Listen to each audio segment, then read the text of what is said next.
Welcome to the weekly tip-off brought to you by the Fantasy Basketball Advice Network. We got a great show for you guys today. Myself and our co-host will have a few segments. We'll talk about, is it real or is it BBL? It's going to be a fun one. Let's rank the rookies for the NBA season today. And then lastly, if you were the GM, what are the moves you would make? So let's talk about that and a lot more coming up on the weekly tip-off.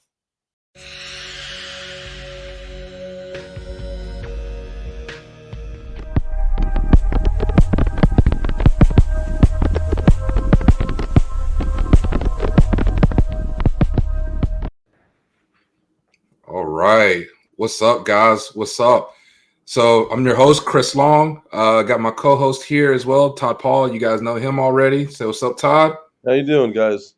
All right. And we have a contributor here, one of our really, really good friends back in paradise of Charlotte, North Carolina, my man, Bill. Say hello to the people. Guys. Happy to be here. Good, good. You know, we have to have the DEI here for the weekly tip-off. So, so I had to do it. Not touching. No, just let it go, man. Things are weird in Charlotte right now. Let's be honest. I don't know if you're watching the news. It's a little weird. I'm not going south of the Mason-Dixon line for sure. All right, guys. Look, so we got a lot to talk about. It's been about a month, 2 months of the NBA season so far. Quite a few games already. About a quarter or a fifth away of the way through. I think we want to talk a lot about kind of the what the guys are doing from a fantasy standpoint. You know, what the top guys are doing. We're going to do is it real or is it fake? We rank the rookies. Obviously, we know our favorite rookies on this side. But Todd's here to combat that.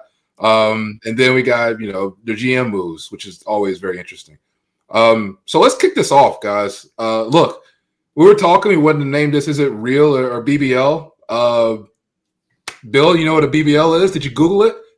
I tried to do a little research on that, fellas, and I'll be honest, it came up empty, and I'm sure this is about to bite me, but I'm going to need a little explanation. We're going to need a little help here, fellas. Oh my God.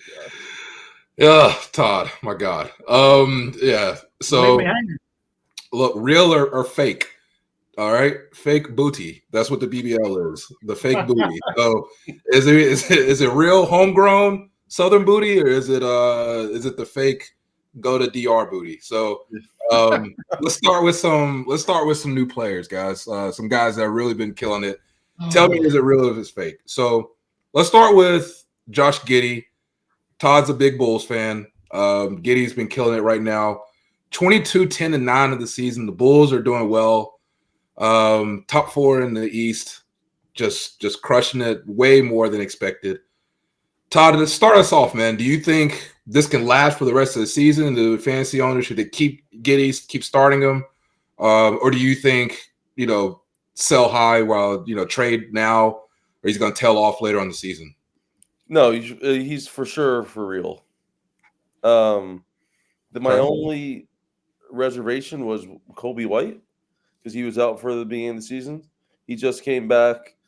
They won the double overtime against Utah, but Giddey still produced, and Kobe actually played pretty well. The only hiccup is there's times when Kobe brings up the ball instead of Josh. But besides those few possessions, Josh is killing it. He's so good. Yeah. So Josh he's averaging what, like 9 assists right now, which he's always been a good passer, right? That's always kind of been the thing about him. But I do wonder if that's going to stick up when you've got the additional ball handler coming back into the picture with Kobe coming back. But I've actually been a Josh Giddey believer for a while. I'm kind of giddy for Giddey. So, I'd say I think he's going to do it, boys. My God. Dropping lines on his first pod. I love it. Giddy for Giddey. All right. I'm gonna name one of my players who I call the heavyweight champ, terrible, I know. Miles Bridges. So from the hometown team, right now, 22, 7-4. just took a big loss to the Pacers, unfortunately, tonight. Look, the team right now struggling. LaMelo just coming off an ankle injury. Brandon Miller still out. Trey Mann still out. But Miles is getting a lot of minutes, and obviously, his with all the minutes, averaging, again, the 22, 7, and 4. So, Bill, is it real or is it a big old BBL? That's a big old fat BBL. There's nothing real about it. Every stat Miles Bridges gets is empty as can be. He's throwing up bricks left and right. If you care about your percentage and all, to build you a brick house. I mean, just ship him out of Charlotte. We're done. We don't need him. We don't need him. It's just no. It's not real. Not even close to real. Damn. Todd, you got anything to say to that? I mean, look, 22-7 is pretty damn good, but yeah, this just never accounts to wins, right? So, I mean, he can't do it by himself, but it seems like empty calories. That's what it seems like. Fantasy is supposed to be fun too. There's nothing fun about having Miles Bridges on your team. It's just not fun at all. My God, yeah. We don't. That's not even getting into why Chris gave him that nickname. let's not do that. But look, Miles Bridges. It's interesting because last year, I'm not sure if you guys remember, he went on like I want to say like a 8 to 10 game stretch, right? I think before the All-Star game or maybe immediately after. I can't remember. Where he was averaging was top 5 averaging in points. The issue with Miles Bridges is, never consistent. And then I think if you probably, ask the GM or the coach in a closed room, he'd probably tell you he doesn't want Miles Bridges to have all those shots either. Because like you said, Todd, they don't equate to wins. Yeah. So when Miles Bridges is chucking up shots, we always lose. So yeah, I mean, to be fair to somebody that I have no desire to be fair to, he plays. He doesn't miss a lot of time, and so in fantasy that can be real, and you need availability. I mean, unless he's suspended for an entire season because it's something he did off the court, which other than that, he plays. He doesn't get hurt. He's an Iron Man. But it just. I don't think he's long for the team. I mean, I think they're going to ultimately have to trade him anyway, and I don't think he's going to get that opportunity somewhere else. I agree. All right, let's go to one of the old heads in the league, Jimmy Butler. So Jimmy right now 26-5. I mean, look, he's Jimmy, man, and great player. But Todd, what do you think? Is it for the season for fantasy owners? Is it real or BBL? What do you say? The way he's playing, I would say it's real. But it's real until he gets pissed off, right? Because once that fuse goes off, then he can sour really quick. So for right now, he looks like he's motivated. He's playing with Steph. I find it hard for him not to try hard if you're playing with Steph. So yeah, I would buy Jimmy. He's doing better than I expected. So yeah, I mean, I think I agree with you, Todd. I don't think he's gonna. I mean, I think he and Draymond are like peas in a pod. I think there's very few players he's gonna respect like that. It's not like we was in Minnesota with Cat and Wiggins, who were babies that he had to bring along. But I just worry about the durability. I mean, he's almost as old as the three of us. Like that, I just Thanks, Bill. Yeah, I mean, I'm just saying the whole team is that old. Oh, that's true. They're all mid-30s. Yeah. So yeah, we're only mid-30s. That's right. Yeah. Sure. I'm still in my 30s. I don't know you guys. Oh my God. Look, Jimmy, like you said, I agree with Bill. It's right when he plays, dude's a monster. But will a guy want to play all 82 or even 70 or even 60, hell, or even 50, right? So, but the question though is do the Warriors make the playoffs without him playing 60, right? So it'd be interesting to see what the Warriors do. I think Kuminga's hurt right now as well, so they need Jimmy to be that guy. but I agree I agree and don't agree. I guess it's kind of a half BBL, right? Because one cheek. Yeah, one cheek. Look, when he plays, man. But don't know if he's going to play the whole season, man. Especially, look, Jamie, I got old legs too, bro. So you're in the age range with me. I don't think you're playing that much. I mean, if this was for the NBA playoffs fantasy roster, I mean, he might be the first pick. Like he might, top 5. Yeah, I agree totally. All right, let's talk about a few more guys. Jalen Duren, man. The guy who Charlotte famously traded in the draft, which is along with Kobe and Shea, just all of them, but let's not go through that. 20 and 12 right now. Gets you a block, gets you a steal a game. I mean, he put up 22 rebounds recently. And you see kind of the bag work that he has. Not sure everyone caught the last game, but he's now shooting jumpers at the free throw line, doing tweens. Really a player that's really growing in the right way. Bill, you think for the rest of the season, is this a real or is this BBL?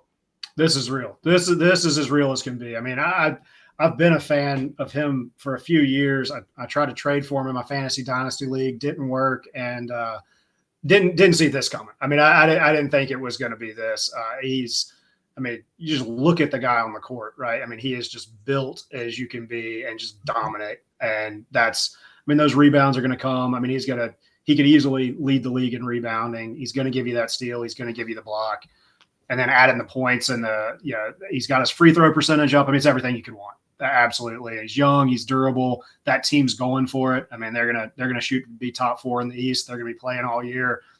I don't think there's anything not to like. Yeah. Other than he's not a Hornet. What do you think, Todd?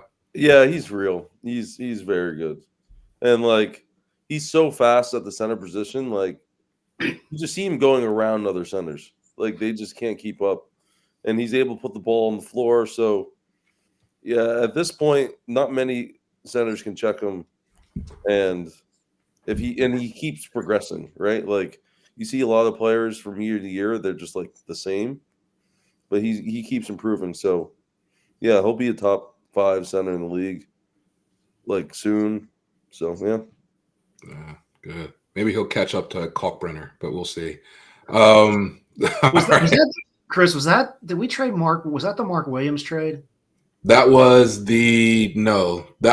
we had 2 picks in the first round and we traded one of them.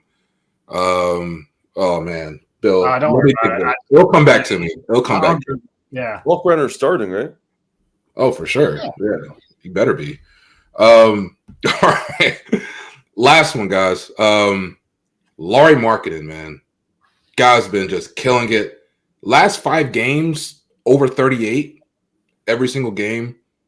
Right? Just a monster with Utah. They just lost to LA last night, but he's getting all the shots right now.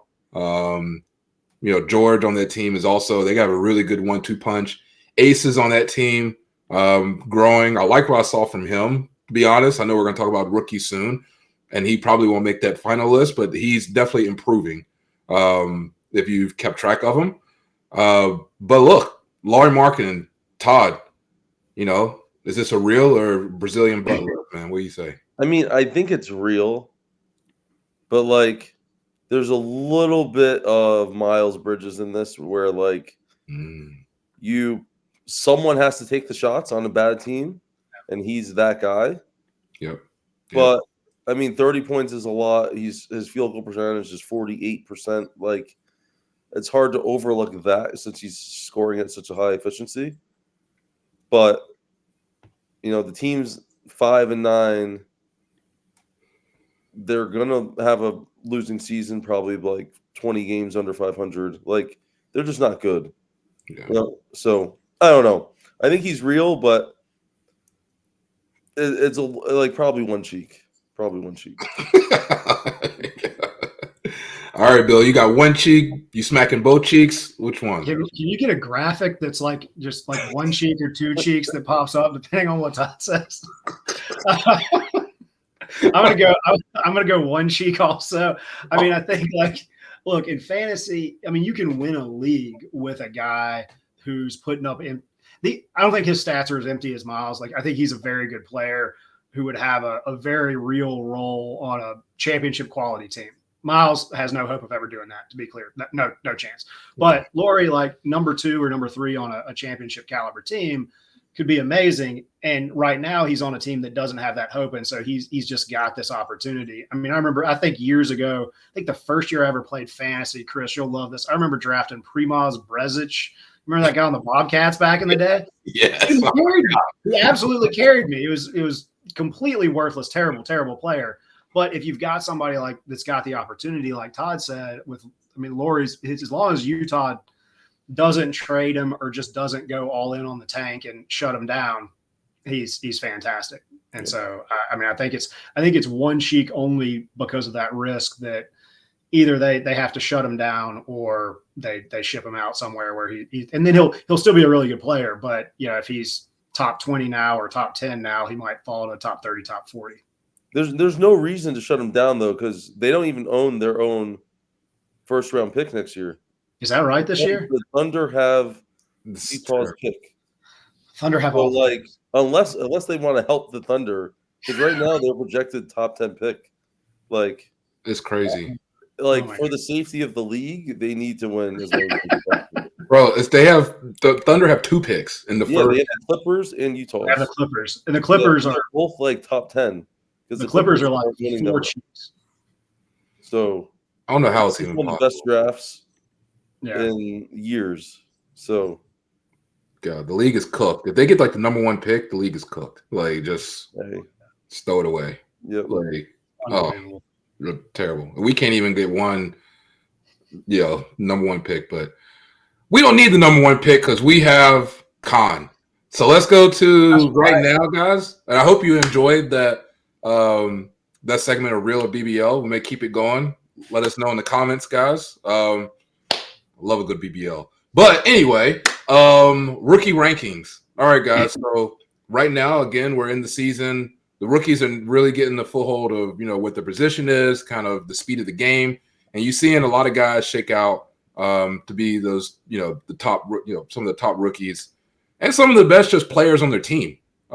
Cedric Coward, obviously, is a really good one. VJ is started out super hot, tailed off a little bit, but he is, still a menacing player. Coop, like the expectations for him are really high. Maybe those expectations were really like super too high that made it, that makes it seem like he needs to reach a level that, most rookies can't ascertain. He was most hyped rookie since Wemby, I would say. So, is he actually performing well, or do we just put him down because of those expectations? Obviously, our guy Kon Knueppel is crushing it. Also, Kalkbrenner is doing great. I think one of the leaders of actual field goal percentages in the league. A lot of guys, man. I know I'm missing quite a few. I talked about Ace Bailey already. But let's talk about it, guys. So we got if we had to rank right now, right? Like to say top 5. We also have Derek Queen in there, right? Let's start with kind of like the guys. Let's maybe fill out 3, 4, and maybe 3, 4, and 5. Let's start with that. Who are some guys that you would say, right now they're top rookies, but let's say that 5, 3, 4, 5 position. Let's throw some names out, guys. What do you say? Cooper Flag. Yeah, I think Cooper's in that range right now. I mean, Kalkbrenner is just in that range with what he's. I mean, again, that's part of the opportunity, but what he's bringing, for sure. Mm-hmm. But let me ask this from a fantasy perspective. Since Kalkbrenner's field goal percentage is crazy high, he gets one of the highest in blocks in the league as well. Is he somebody who ownership really trade for right now, or is this kind of like a wait and see approach with him? For fantasy, I would. I mean, if you're desperate and you need someone to fill in, I don't know, he's averaging 10 points, 7 rebounds, 2 blocks. If I'm low on blocks that week, or it's Friday night and I'm down a block or 2, I might pick him up. But I don't think he's someone I would want on my roster year round. I just don't think he produces enough yet. But got it. That's fair. Yeah, I mean, I think that's fair. I mean, he's only averaging 7 rebounds. The blocks, I mean, so many leagues you find yourself short on blocks, and like having somebody that you can reliably get 2 blocks from that's not going to murder you on percentages. Yeah, his free throw percentage is 81. Like that's, I mean, it's low volume because I mean, all he does is dunk. He's not like we're not asking him to handle the ball. But no, I agree, Todd. I mean, I think he's tough to. He absolutely has a place on the team, but he's not. Yeah, he's not going to carry you. Okay. Yep. So we talked about Coop. Let's just say Coop is the 3rd or 4th, right? So are we putting Kalkbrenner below him? Are we putting VJ below Coop right now? I would probably have Cedric Coward as probably the 5 spot. And then I would probably put VJ at 2. And then I would put Kon at 1. That's my interesting. Bill, you feel the same way, or you little? No, I mean, so I was kind of putting Kalkbrenner right at that 5, then Coop, then I was thinking VJ 3, then I was looking at Coward. I mean, I think Coward's just part of that's opportunity too. With Memphis is an absolute dumpster fire, and so I think those opportunities are gonna still be there. And then obviously our boy Kon, just number 1, just incredible. I mean, might be MVP. Guys, just put into perspective. I mean, right now, he has a true shooting percentage of 62%, which is out of this freaking world for a rookie. And leading in points, which everybody thought he was just going to be a spot up shooter. He kind of is, because he's got the most 3 points field goals made like in history for a rookie by this point in time. But then also has the little things as well. The the rebounds, the assist, true shooting percentage, obviously. Bill, you like this, but I'd say we talk about this on the pod all the time. I think Kon is his teammate grade is A+ every time. So if you guys are anyone who watches this, if you're an NBA 2K player, I think you would definitely understand what I'm talking about. Always does all the right things to make the team better. That's Kon. Unfortunately, he doesn't have anything else around him. But for a fantasy perspective, that presents opportunity, like you guys said, right? So, and Cedric Coward, kind of the same boat. And Coop as well. Guys, do we see Coop making a comeback to taking over that number 1 spot? Or do you see kind of, as this is, injuries aside, but as this is, do we see this playing out to where Kon is just going to be shoe-in for Rookie of the Year? Do you think Coop can make a comeback here? I think, look, the media pushes Coop so much, so he can make a comeback. Yeah. Because anytime he takes makes a shot, I'm getting a notification. So, like, it's certainly possible if he strings together, like 10, 20 game stretch towards the middle end of the season. Like, I think he can, because he'll get that attention, and only like diehards will see Kon Knueppel's doing well. But I don't know. I just see like Coop, Cedric, and Kon are all on bad teams. Like, I think VJ, like, numbers wise, staying close to them means more to me, because he could easily be on the bench behind Podcast P, and there's Quentin Grimes who's playing well. Like, that team's loaded on 76ers. So. So, I mean, I agree with that, Todd. I do think we look at pure, awards race. VJ's got the benefit of being on a good team. I mean, it sounds to me like a little bit like you don't fully believe in Cooper, just talent wise. I feel like there's another level there where maybe he actually does live up to the hype, and sort of it comes together, and the game slows down, whatever, and he's, they figure out the Anthony Davis, whether or not they were circumventing the salary cap, trade away the whole team, maybe Kyrie comes back, maybe not, but I mean, it's kind of a mess there. And I do feel like I could see him going on a 2-month run of showing off that talent that everybody told. I mean, I believed in it. I mean, I hate the guy because he's from Duke, but other than that, I do have to say I believe in the talent. Good. Guys, Yeah, I hope he's. Go ahead. I just don't. He hasn't shown it yet, and I don't know.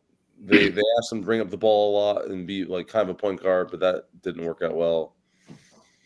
I don't think he shoots the three really well, so he's kind of like a mid-range, kind of like a slasher, but like he doesn't seem to have that personality to like get to the bucket like hard every time.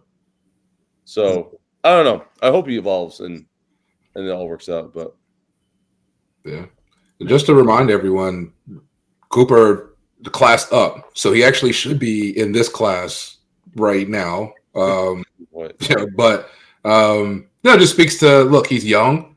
All these guys are young. Cooper's very young, but these guys can grow into and grow more and evolve their game. Guys, I'm gonna give you two sleepers. What do you guys think about the Derek Queen and Ace Bailey? Do you guys think they're gonna grow and be do more in the season, or is it just their teams are so awful they're not really gonna? I mean, they both are starting now. I think Derek Queen's still coming off the bench. Sorry, no, I think he is starting actually. He's starting. Yeah, he's starting. Sorry, so Derek Queen's starting. Ace Bailey started I think 3 or 4 games ago. So they're getting their opportunity. But what do you think about those sleeper picks, guys? Any chance that they can run up the ladder and push for that number 1 or even like top 3 spot? I think. Go ahead, Todd. No, I mean, I don't know. Like Ace, I don't think the team really loves him, to be honest, because like he's starting now, but I mean he got 23 minutes the other night against the Lakers. Like that's not that much. Yeah. Like there's people on the bench getting 21 minutes and 20 minutes. So I don't know. I feel like if you really want to develop a rookie, you just leave him in, like, and just take the growing pains. But I don't think, and plus he doesn't even get as many shots as he should because Lauri's taking all of them. Right? There's Lauri and Keontae George taking, half the shots of the team. So it's I don't know. I find it really hard for him. Yeah. I think I agree on Ace. I don't think his efficiency is going to get to the level either as a rookie where you can really reliably play him in fantasy, or that he'd really have a shot at the awards. I think Derek Queen, I could easily see him making a push for like all rookie first team, let's say, top 5. He's going to have the opportunity. He's got that sort of savvy veteran style of a game. He's going to make some good plays. I mean, the trade to get him was idiotic, but that's not the kid's fault and has nothing to do with how he's performing. I mean, I think he's in Zion. I mean, he's not going to play, but maybe 35 games. Speaking of BBLs.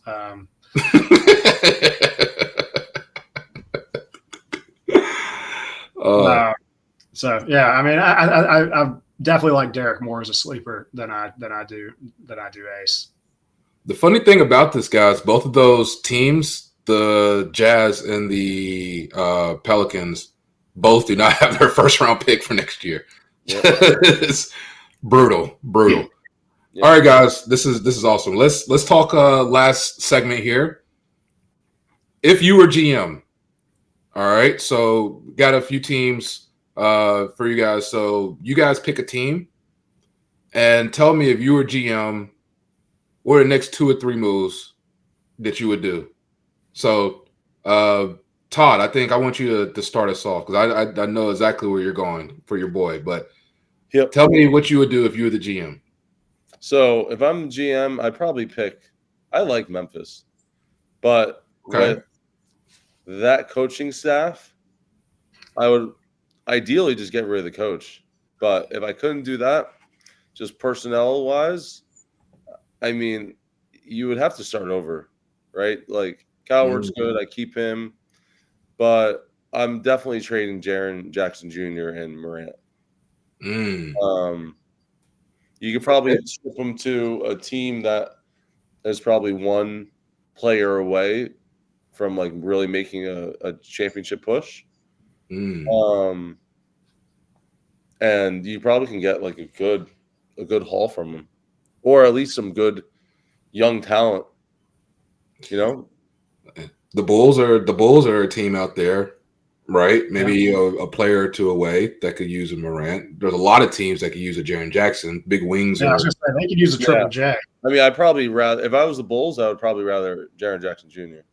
Interesting. I'm not as high as on Jaren Jackson Jr. as you guys, like particularly in the last few years, but yeah, it's every other year, man. What is contract year last year, right? Did he get his contract?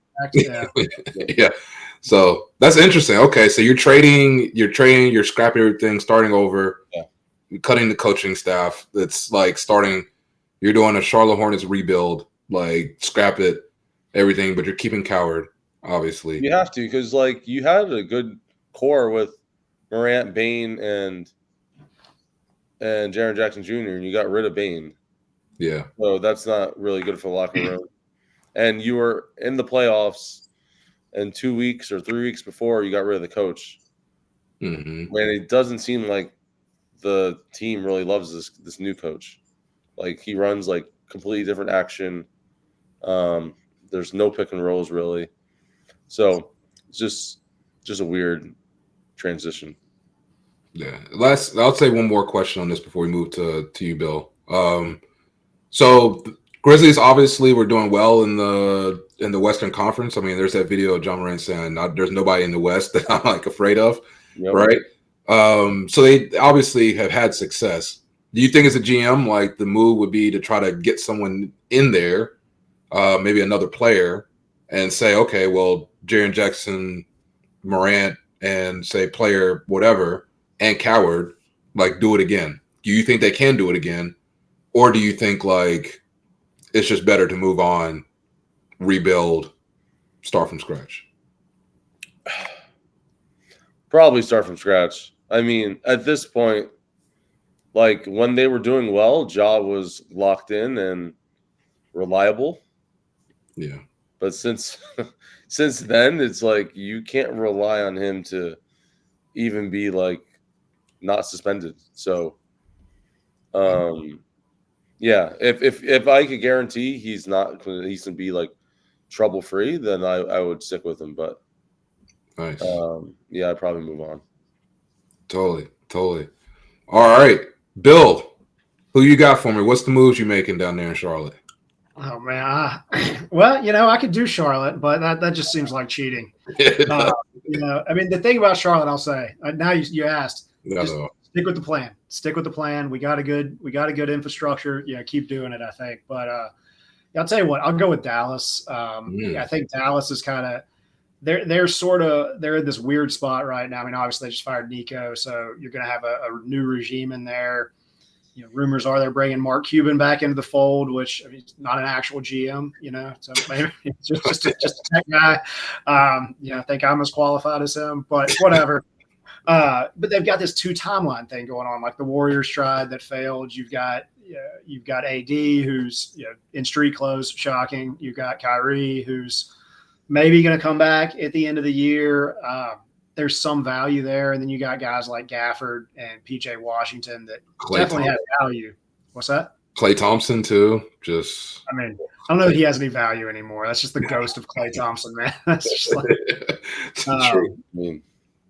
But and then you've got Cooper and you've got Lively. And those are, I mean, that's a pretty solid 1-2 core to build around. You got a big and you got a wing. You got a big and a big wing, which is, I mean, that's what everybody wants, right? And so I think the question is, what can you get for those other pieces? I mean, somebody will trade for AD. I mean, he's still a productive player. I'm not saying he's not when he's playing, but you're not going to get the haul you gave up, or you're not going to get a Luka-like haul. I mean, it's going to be painful to give him up. But if you can get 2 first-round picks for AD, I mean, you do it. You do it in a heartbeat because he's going to be out of the league by the time Cooper's ready to win. And so, I mean, I think you've got to make that move. And I think Kyrie's a little more challenging to trade probably, but he really rehabilitated himself last year. I mean, I think kind of the stigma that he had for 3 years around the league is, I mean, the talent's always been there. The talent's always been the question. He kept his head on straight, and I mean, he played very, very well. And so I think that would be one where there's a huge. I mean, you could easily see them competing in 2 years if they could make some decent moves and then just get some growth from the young guys. And so that's what I think of Dallas. Yeah. No, that's interesting. Let me ask you, like, because you're pretty much saying rebuild, right? Kind of the Todd approach, right? Just like get rid of all these old guys and start fresh. Trading Kyrie would be interesting because Kyrie's value is probably still crazy high. Like any team would want Kyrie right now. Do you think it would be beneficial to keep like, you know, some of those vets on the team, like like a Kyrie, like probably not AD, but even if it's AD, right? Like, do you think it's value there, or just like get rid of these guys, have Coop run the show? I think there's definitely value in having vets around. I don't know if Kyrie's the one you want, coaching up the young guys necessarily.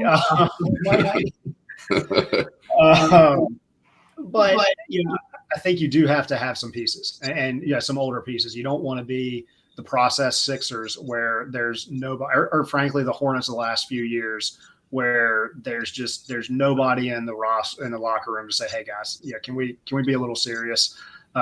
And I don't think that's going to be as much of a problem with the personality of like a Cooper and a Lively. Those guys seem to play hard. But so anyway, I don't know that. I do think there's value in vet. Maybe that vet's like a PJ Washington. He's been in the league, 7-8 years at this point, and I think he could help them on that timeline. But the nice thing, to me, versus some of these teams where you're not sure you've got the guy, like if Memphis blows it up, I don't know if they know that Coward's a number one, but I think Dallas feels like they've got the number one and maybe the number two or maybe number three in Lively. So you just need, you want younger pieces around them with a little bit of vet leadership. So maybe you leave Clay. Honestly, I'd keep Clay around. That's a good vet to have around, I would think. Championship after championship. Not exactly going to intimidate anybody that he's going to take minutes away anymore. Yep, totally. All right. Good stuff. Well, guys, look, this was awesome. Like, we're going to wrap this up now. I really appreciate you guys for the show here. Again, we got Todd Paul here, my co-host. We got Mr. Bill here. Appreciate you making the trip from Charlotte. Thank you very, very much, sir. I know you go to bed very early, so this is this is very late. It's a late night for you. I appreciate it. I'm your co-host also, Chris Long. Appreciate you guys. Thank you very much. Remember, this is the weekly tip-off, Fantasy Basketball Advice Network. Thank you to the Fantasy Basketball and Fantasy Sports Network team.